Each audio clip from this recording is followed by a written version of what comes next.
Medicine is full of stories. Some are stories of hope and triumph, others are stories of loss and heartbreak, but all of them are real. In this series, I share true cases from medical practice. The details are real, but the names and personal details have been changed to protect privacy. My goal? To show you the reality of medicine, the victories, the struggles, and the moments that stay with us forever. Not every story has a happy ending, but every story matters. Patient I couldn't save.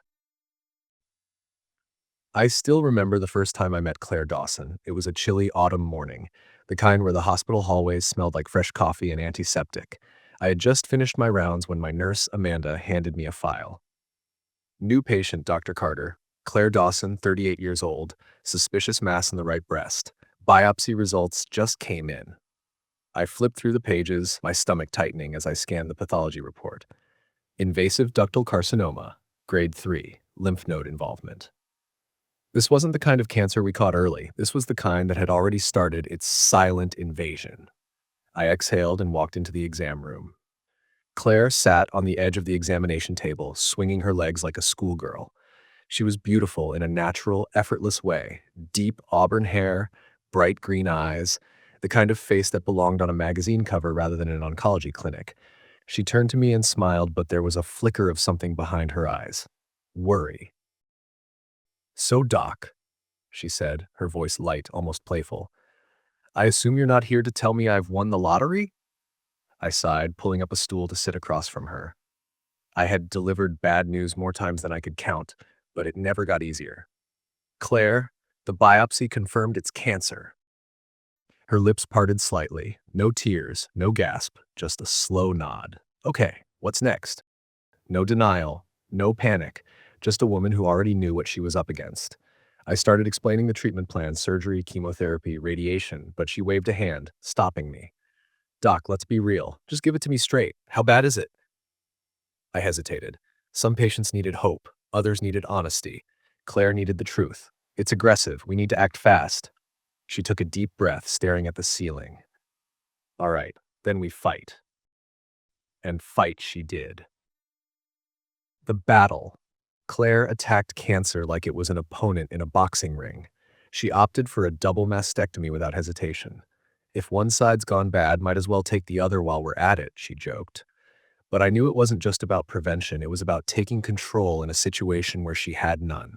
Chemo was brutal. The nausea, the weight loss, the bone-crushing fatigue. But she still forced herself to go on walks, to show up at her son's soccer games, to live. Her husband Ryan was by her side through it all. I'd see him in the waiting room, dark circles under his eyes, holding Claire's hand as if letting go would make her disappear. One day, during a particularly rough round of chemo, I found her in the infusion room, her head resting against the chair. Doc, she murmured, her voice weak. Be honest. Do you think I'll beat this? I hesitated. I had seen miracles. I had seen women with worse odds make it through. But I had also seen cases where no amount of treatment could turn the tide. We're doing everything we can, I said carefully, and you're fighting like hell.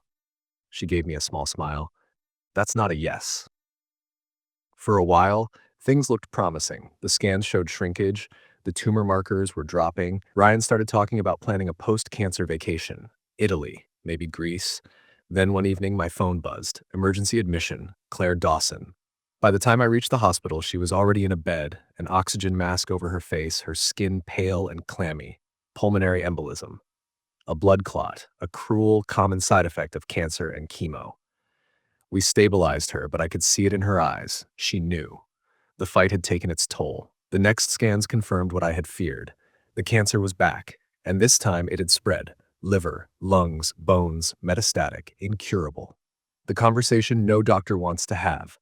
I sat beside her hospital bed, Ryan gripping her hand. Claire, we can try more treatment, but at this stage it won't be curative. We can focus on comfort, on time with your family. Ryan's face crumpled, his body shaking with silent sobs. But Claire just nodded. I knew this was coming.